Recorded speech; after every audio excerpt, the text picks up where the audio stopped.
Okay. Hello. Hi. Hello. Hello. Okay, so, where do I start? About a decade ago, I wrote a memoir. Last year, I put out an ad looking for a collection of women to read my memoir with me on camera. So this is my attempt to make do with the footage that I got. So, super fast, here we go. Entire book, cut down into 90 minutes. Let's go. All right, so are you ready? How you feeling? How are the pits? Delicious. Pits are delicious? I haven't put any deodorant on for days. Fantastic. And it shows.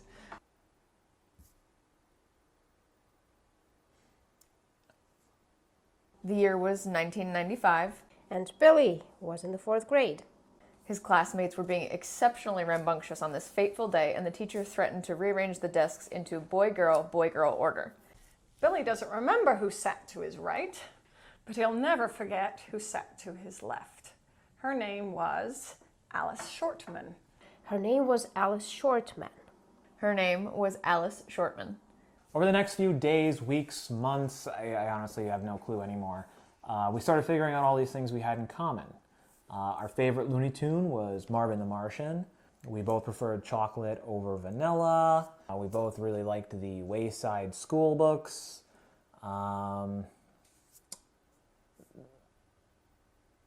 Other things, we both thought puppies were cute, you know, things like that. I'm well aware how trivial that all sounds. But every time that we discovered one of these commonalities, it felt like this deep and powerful thing for me. Like I was really connecting to someone for the first time in my life. And it was a feeling I'd come to be addicted to. After an entire year had passed, Billy devised a plan. Billy would pose as a proxy between her and a secret admirer. He would hand-deliver her notes, talk up her mystery man, and gauge her reaction in real time. As a 10-year-old, Billy Snyder saw it. She would quickly fall head over heels for her note-writing Lothario, and then he could pull back the curtain to reveal that he and the note writer were one in the same. His first letter was completed, but he was too nervous to deliver it to Alice in person. He called her on the phone that night and read her the note aloud. Immediately the question started. Who wrote that? What color hair does he have? Is he in our class? Is it Sean? Is he Mike? Is it Mark? Is it Brian? Is it Ben? It was then that she said, "If you don't tell me, I'm going to be up all night long thinking about this, and I won't be able to go to sleep, and I'll be tired all day at school." Billy hated the idea of causing Alice any discomfort so much that he took a deep breath and said, "It's me." She sarcastically responded, "Ha ha, very funny," and he assured her it was really, really him. He officially asked her to be his girlfriend, and she left him with a maybe, oh God, and a sudden declaration that she had to go to bed. So yeah, lesson learned. Maybe means no.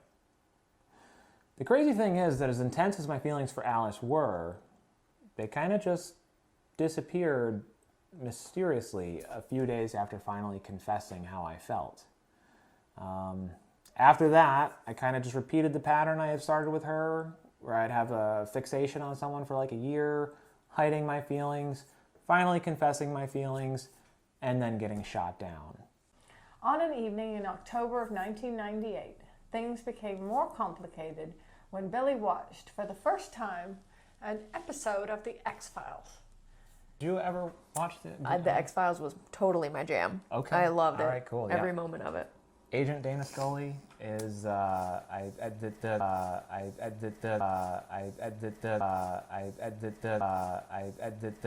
yeah, Gillian Anderson was a very big part of my puberty.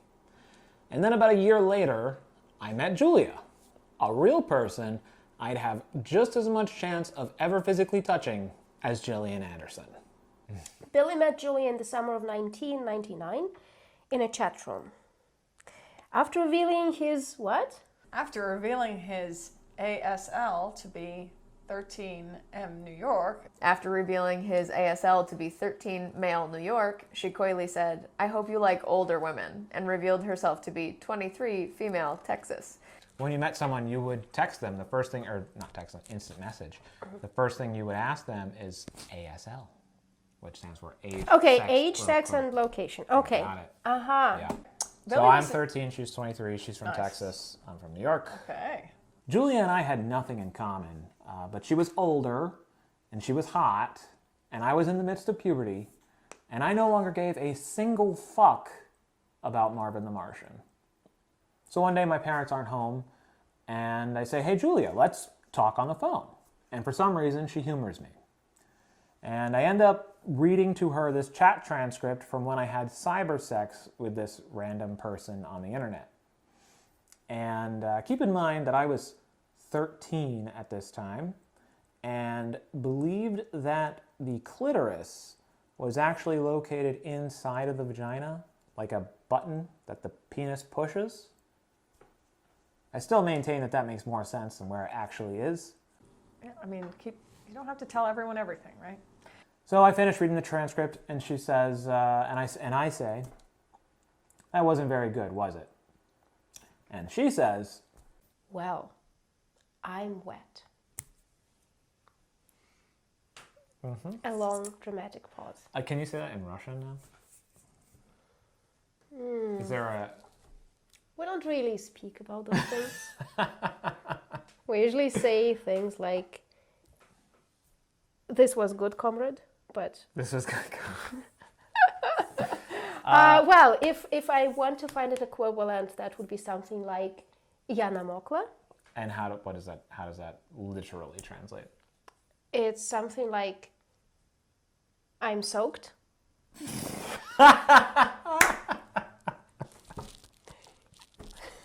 So time passes, and a couple more events like that happen, but then Julia gets married and disappears from the internet for a while. Did I mention she was engaged? I don't think I did. During that Julia downtime, I ended up meeting someone new online. But first, I have to talk about my love of South Park. Other than girls, it's all that I thought about, all that I talked about, all that I quoted.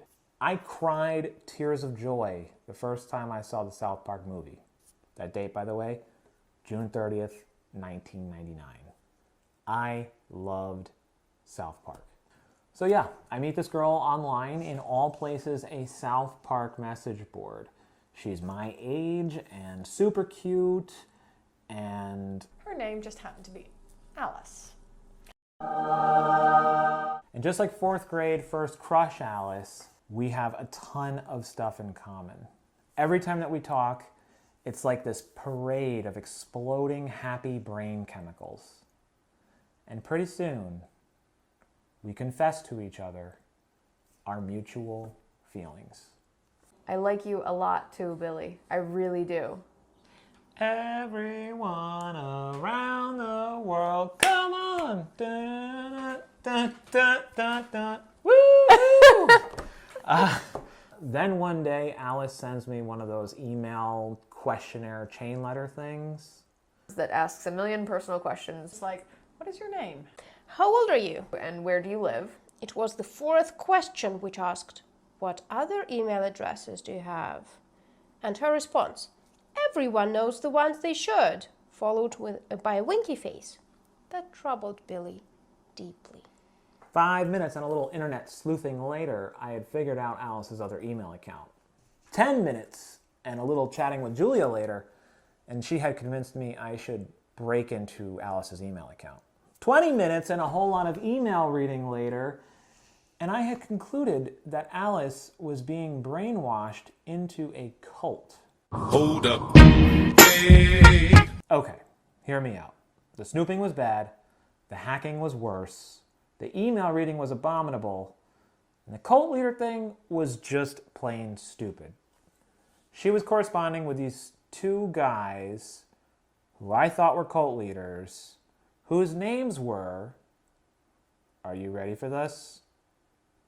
Jack and Tyler. I am Jack's smirking revenge. Yeah, so they weren't cult leaders. They were two or maybe just one dork that had seen Fight Club and wanted to do some online role-playing shit. Of course, at the time, I had not seen or read Fight Club, so the reference went right over my head. They gave Alice homework assignments and told her to read the book Ishmael by Daniel Quinn. So I ended up making a fake screen name, DQ is an idiot, or Daniel Quinn is an idiot, and confronting them.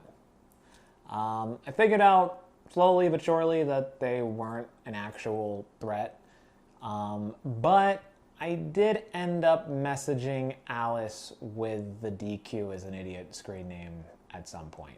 Billy instant messaged her with a simplistic and immature statement. Daniel, it's in all caps. Daniel Quinn is an idiot! An exclamation mark. After a brief debate over the merits of Daniel Quinn, she started to question who he was. It was a higher tech version of the conversation he had had 4 years earlier with another Alice, but it ended exactly the same way. Billy eventually felt awful enough about keeping a secret from her that he confessed to whom he was and everything that he did. A moderately paced learner, I would call you. So, yeah, that was really stupid in like every possible way. I was really bummed losing Alice, but I found sweet refuge in distracting myself by Julia again, full time. Ultimately, there were 3 events, though, that led to me moving on from Julia as well. In April, he went to Florida with his best friend Roy. And I remembered thinking, oh God, I'm gonna be with Roy for 2 whole weeks, and I'm not gonna be able to talk to Julia during that whole time, and it's gonna be miserable and sad and terrible and awful. But it wasn't. And then there was the fact that He knew deep down that his feelings for Julia were not the same as his feelings for Alice. But the thing that ultimately snapped me out of my feelings for Julia was just flipping through channels in bed one night. He landed on a rerun of The X-Files. As he waxed nostalgic for his one-time favorite television show, he realized he hadn't made a serious effort to watch it since he met Julia. And that was my eureka moment. I realized that I cared about Julia just about as much as I cared about Gillian Anderson, which wasn't really that much beyond my raging hormones. So I ended up confessing to Julia everything and how I felt, and told her that if I was ever going to get over my schoolboy crush on her, we were going to have to stop talking. And we did.